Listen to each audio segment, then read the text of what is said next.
Hello and welcome to this week's BizSmart Lunch Learn Webinar. Our weekly webinars are aimed to provide advice and share knowledge amongst business owners on key business topics and specialist areas. This is part of our service to our Smart Room members. If you're not already a member or BizSmart client and would like to access our archive of webinars, then please do visit our website biz-smart.co.uk and go to the Smart Room page. The host joining me today is BizSmart Select member Johnathan Andrew from Baswich Business Services. But before we start our webinar, can I ask you all to use the question mark function on your screen to post any questions that you may have for Johnathan, and he will do his best to answer them all at the end of the session. Thank you, Johnathan. Over to you. Okay, thank you, Caroline.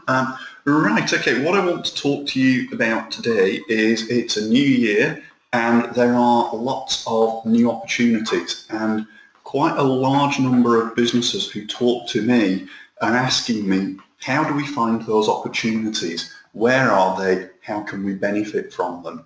So what I want to cover briefly today in a bit more detail is just some key objectives really to understand the scope of bid opportunities, and I am going to concentrate largely on public sector opportunities, but the principles that we will talk about will also focus on and benefit private sector opportunities. Excuse me. I'm also going to talk about where to identify and locate those opportunities, because there are literally hundreds of opportunities out there, as we'll see in a minute, but how you find them sometimes can be a bit of a challenge. I'm also going to focus on the importance of teamwork when you're bidding for opportunities, and if you are sitting there as a sole trader and it's just you, don't worry, I've got some handy hints that you might be able to benefit from as well. And finally, and perhaps most importantly, we're just going to spend a little bit of time talking about some of the top tips that will hopefully benefit you when you bid for opportunities. There are no guarantees of success, unfortunately. However, if you follow some of the top tips, what we will do is maximise your chances of being more successful. So, what I want to focus on first of all is just the scope of the opportunity, and as I say, this is the opportunity in the public sector. So, the most recent data that we have shows that the public sector spends every year £238 billion with the private sector, and that figure covers absolutely everything from nuclear warships right the way down to paper clips and everything in between. So yes, a large part of that budget is skewed towards bigger purchases, but there is an awful lot that's purchased from within the public sector that companies just like yourselves can bid for. The public sector is vast. Yes, it's slimmed down, but in recent years, actually, the amount of money that's been spent with the private sector has increased. So going back 6 or 7 years, that public sector expenditure was about 212, 215 billion. So as the public sector slimmed down, the private sector has benefited. Everything from central government departments, HMRC, Department for Education, Department for International Trade, right the way through to local authorities, to further education colleges, schools, GP practices, clinical commissioning groups, all fall under the remit of the public sector. And again, one thing that it's probably worth noting very briefly is if you are bidding to a private sector organisation and that private sector company is in receipt of funding from the public sector, there may well be a legal obligation upon them to follow public procurement rules. So a lot of the tips that we're going to cover today will be relevant if you are bidding into private companies. So within the UK alone, there are typically 600 opportunities advertised every single week, and that's the opportunities that are advertised. Some public sector opportunities never get advertised, and that's because of the value of the contract. So each public sector body sets a threshold level at which bids must be advertised, and we'll talk about that a little bit more. But some lower value contracts, so up to £5,000 or £10,000 for example, may never be advertised. Where they will be is that will be secured on the basis of 3 written quotes. So if you are looking at the lower value bids, you need to be talking to the target organisations that you want to work with to find out how exactly they get those 3 written quotes. Do they have an approved supplier list? Do they literally just go to people that they know already? And if they do, how can you make sure you're one of those businesses? If you are interested in trading internationally, then again there are many more opportunities across the European Union, and I will touch on Brexit in a couple of minutes, but currently again there are several hundred opportunities every single week across all of the European member states, if that's something that's of interest to you. The government in 2010 set out an urgent focus. Back in 2010 it was to procure 25% of public sector expenditure from small and medium-sized businesses. That target was revised to 33% in 2015. There is mixed progress across government, as you can see on the slide there. But overall, 27% of public sector contracts went to small and medium-sized businesses in 2014-15, which is the most recent year that we have the data for. Some departments are better than others. So Department for Education and Skills, Department for Business Innovation and Skills as it was, I can't remember the current name, but Department for International Trade, all do very well. Others, HMRC, for example, still have a way to go. But if you take that £238 billion and think 1/3 of that will go to smaller and medium-sized businesses, that's quite a significant amount of money that you can access. And again, under the current legislation, which I'll talk about in a moment, all public sector opportunities with a value more than £25,000 must be advertised. And if it's central government departments, then that figure drops to £10,000. So back in February 2015, there was an update to the public contract regulations. And some of those updates I've listed here, but in essence, for contracts with a value, central government contracts of £10,000, other contracts of £25,000 or more, they now must be advertised on the Contracts Finder website. And if you haven't used Contracts Finder, it's well worth logging in and having a look at that. There is an updated list of mandatory and discretionary exclusions to public sector tenders. So if, as a business, you have defaulted on payments to HMRC, if you have convictions for business fraud, for example, then you will not be able to bid for contracts. Other areas are discretionary. So, for example, if you've had a business that's gone bankrupt, well, that's a discretionary area, and what you would need to do is give some background detail, and a decision would then be made. There is now no longer any need for a pre-qualification questionnaire, a PQQ, for tenders under the European Union thresholds, which for goods and services equates to about £120,000, and for works contracts is about £4.3 million. And the core pre-qualification questionnaire has now been replaced. It was replaced in September last year with a standard selection questionnaire. So when you see the selection questionnaire, you only have to fill that in once, and you've then got your answers for every further opportunity that exists. Some of the timescales for responses to tenders were reduced in 2015, but typically you will get between 2 and 4 weeks to respond to tenders. Your turnover can't be more than twice the contract value, so basically if you are bidding for a contract with a value of £50,000, your turnover, an annual value of £50,000 that is, your turnover must be £100,000 or more. And the purpose of that is to make sure that when the contract comes to an end, your business is not at risk of survival. And again, one of the criteria that was introduced in the legislation, suppliers must pay you within 30 days of you presenting a proper and correct invoice. So from a cash flow perspective, you should know where you stand. Now, lots of debate and very topical today is the subject of Brexit.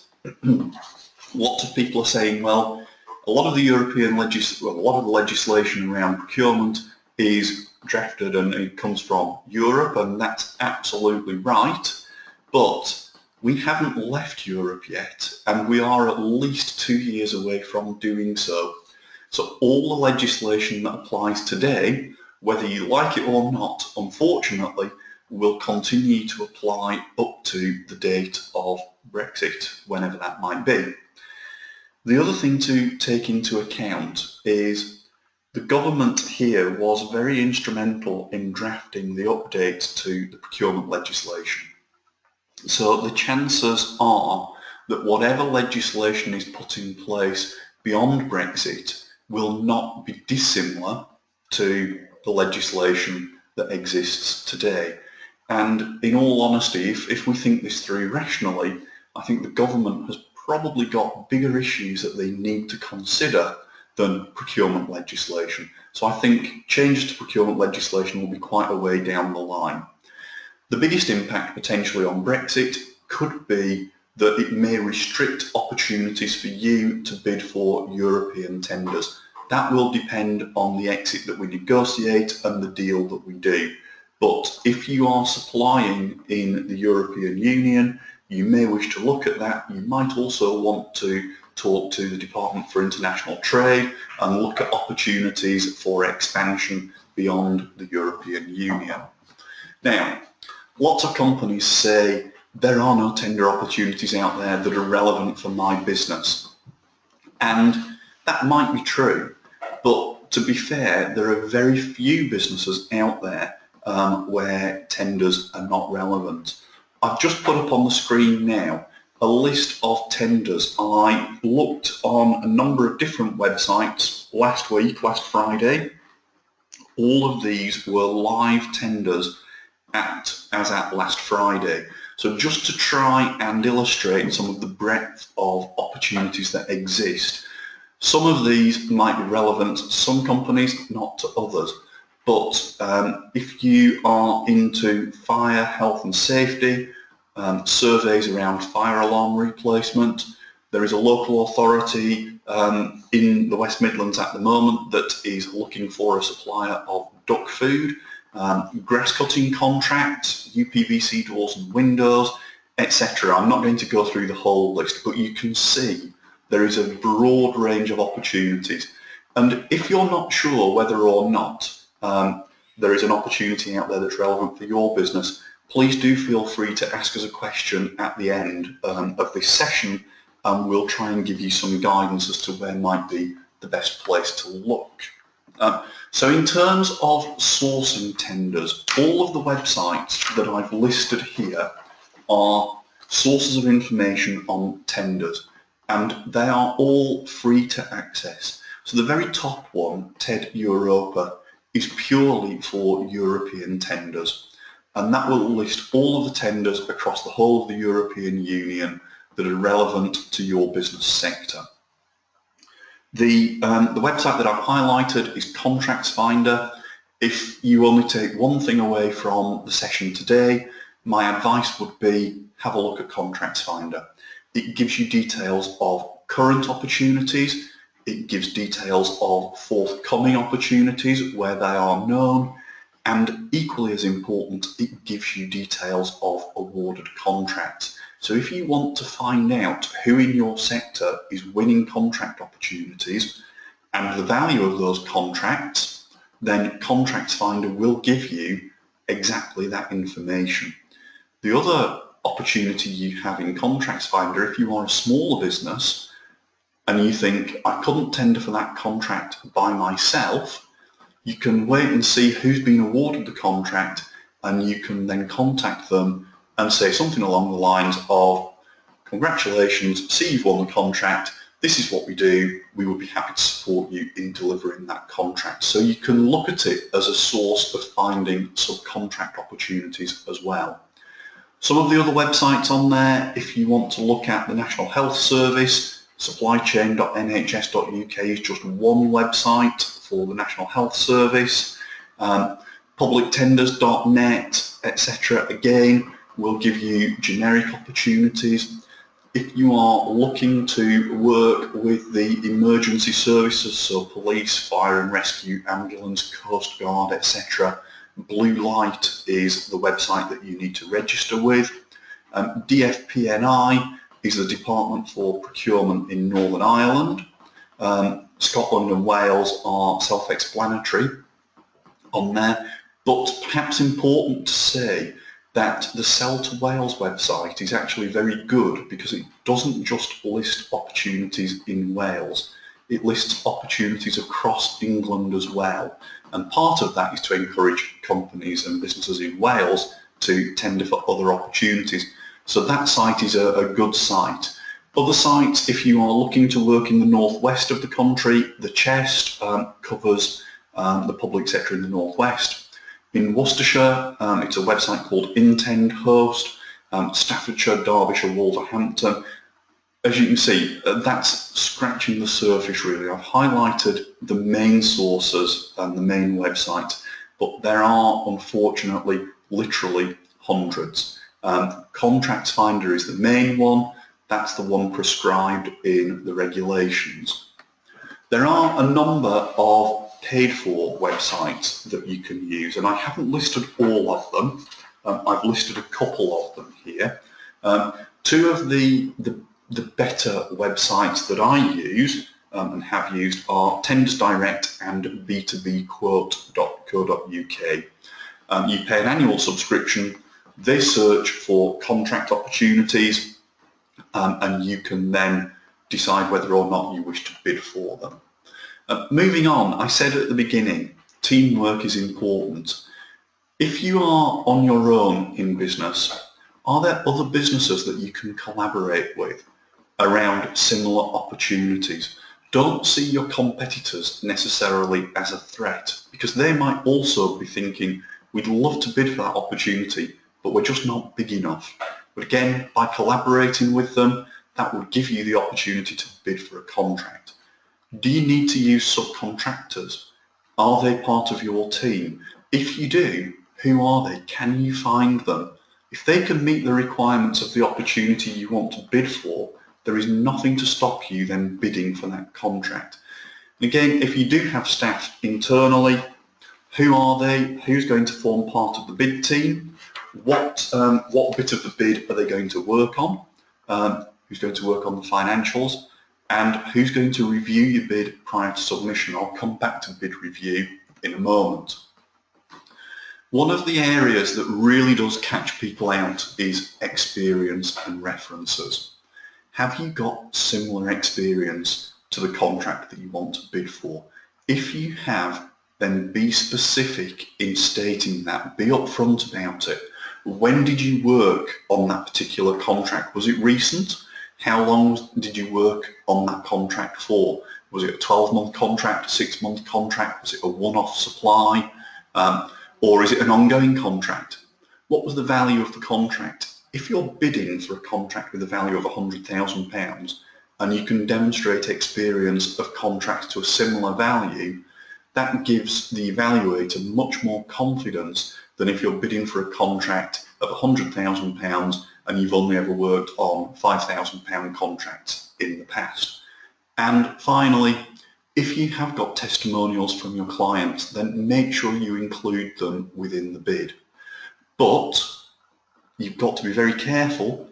If you are using clients as referees, you have to make sure that they are happy to be used. You've got to make sure that they are going to give you a good reference, and you might think that that's common sense, but I have evaluated bids in the past where actually people have not approached referees in advance and they've actually received a poor reference as a result.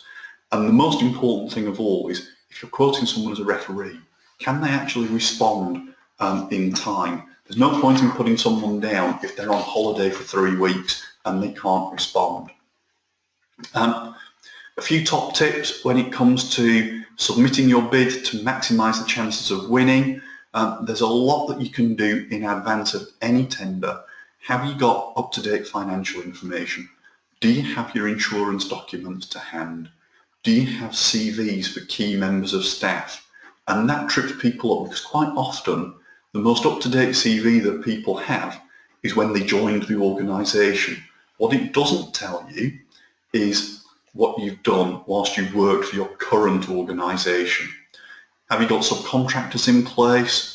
Do you have policies and documentation that are up to date? Things like quality, health and safety, equality and diversity, environmental management, business continuity.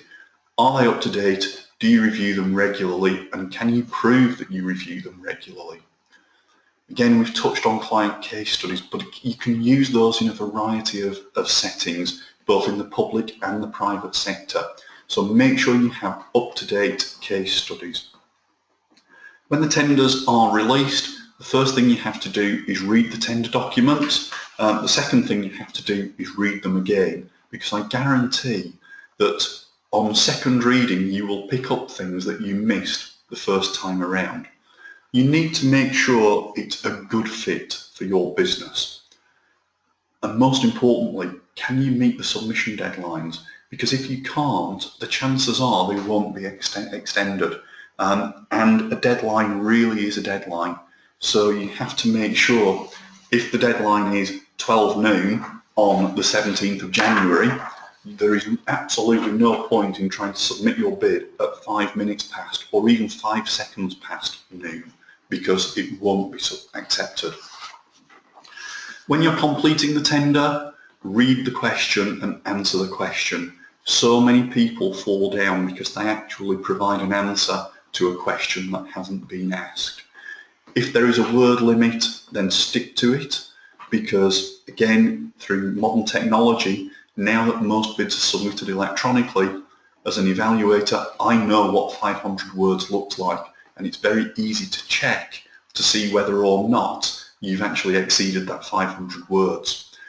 If you submit 2,000 words and it's a 500 word response, as an evaluator, I will only read the first 500 words. So after that, you've wasted your time and you've probably lost a lot of the score.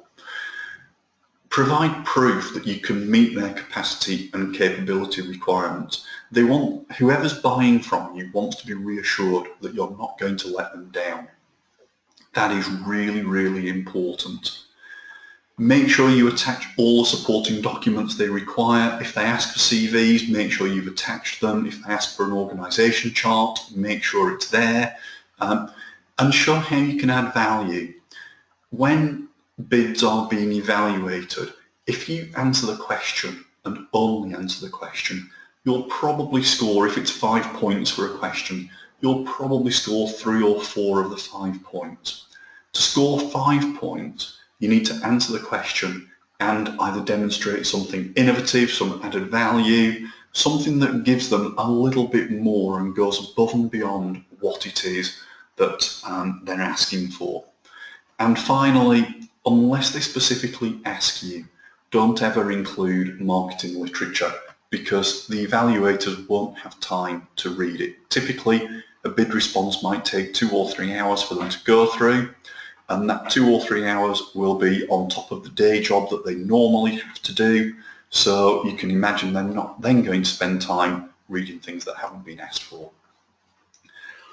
Nearly finished, but before you submit, please do make sure you allow yourselves enough time to prepare a first draft and a final draft. Your first draft response is never good enough. Who's reviewed your pricing? Who's reviewed your quality submission and your narrative response? Has it been proofread by someone who's not read it before? And lots of people will say, oh, well, that's fine because we've used the spell checker on Microsoft and that's good, and we looked at the grammar and it all looks okay. Well, sorry, but Microsoft isn't infallible. It can get it wrong. Ideally, you need someone to read your bid who's not seen it before, who's coming to this with a fresh pair of eyes, because things will leap out at them that you won't think about. Again, they will also be able to check that you've answered the question that has been asked. Because when you've drafted and redrafted a response, you will read what you want to read rather than necessarily what the response says. Most importantly of all, allow enough time to submit the response documents. If it's an electronic response, it can sometimes take a good few minutes to upload tender responses. So logging into the system 2 minutes before the deadline is not the smartest of ideas, unfortunately.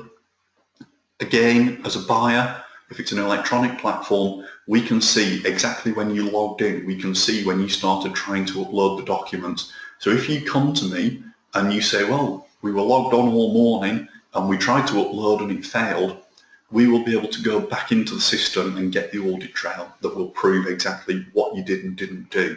Now, if you have a genuine reason why you can't submit, contact the buyer before the deadline. It may not make a difference. They might say, well, the deadline is the deadline. But if it is a genuine excuse, they may make an exception. They may allow you to submit as soon as possible after that submission deadline. Hopefully that's been a useful run through. I'm conscious that we've tried to pack a lot into a very short space of time. If you've got any questions, I'm happy to take them. Okay, thank you very much. Let's see if any questions are coming through. Yeah, we've got our first one from Simon, and he asks, we have plenty of private sector experience, but not public sector. Is this a problem? Okay, it isn't a problem, no, not at all. The important thing is that you can demonstrate relevance to the opportunity that you are bidding for. So if, for example, one of the tender opportunities that we saw on the slide earlier on was grass cutting services, and that was a National Health Trust who have quite a lot of grounds to maintain. If you can demonstrate that you've worked in the private sector on grass cutting contracts that are a similar value to the contract that you're bidding for, then that's absolutely spot on experience to include as part of your bid response. Okay, thank you very much. Your next question is from Joanne, and she asks, why would we pay for a service to find tenders? Okay, that's a really good question. It's one I'm asked a lot of the time, and I should have thought of that really in the presentation. As you saw, there were several websites that are free to use, and that was literally scratching the surface. There are well in excess of 100 different websites, and the majority of people just don't have the time to go through them one by one. So a paid-for service where someone else is doing that search for you and then directing you to the opportunities quite often might be more cost-effective than you spending time trying to do that for yourselves. You have to look at the balance. If you're in a sector where there are lots of opportunities, they're issued frequently, it may well be more cost-effective for you to subscribe to a service than if you're literally looking for 1 or 2 opportunities a year. Okay, thank you. You've got another question from Catherine. If I don't have the right level of insurance needed for the tender, what do you suggest I do? Okay, when the legislation changed, one of the pieces of legislation that changed was around insurance. So historically, if you didn't have the level of insurance, you couldn't bid for the contract, and it was as cut and dried as that. However, after 2015, you can now bid for the contract, and the buyer has to give you the opportunity to say, no, we don't have the insurance in place today, but if we win the contract, we will put the level of insurance in place that you need. So if you're looking at a contract and, for example, they want £5 million of professional indemnity insurance and your cover is £1 million, speak to your insurance broker, work out what the cost of the increase in your premium will be, and then decide whether or not that opportunity is worthwhile. But you will absolutely now still be able to bid for that contract, even though you don't have the insurance in place today. Okay, thank you very much. I think those are all your questions. There's contact details for Johnathan there. But thank you again, Johnathan, for hosting today's webinar. I will send out a copy of this presentation with Jonathan's contact details on there for you. So if you do have any more questions, then please do email him direct. But before we close, just a quick reminder that this webinar is part of our service to our Smart Room members. And if you're not already a member or a BizSmart client and would like to access our archive of many webinars, then please do visit our website, biz-smart.co.uk, and go to the Smart Room page. Thank you very much for joining us, and we hope to have you on board with us again very soon.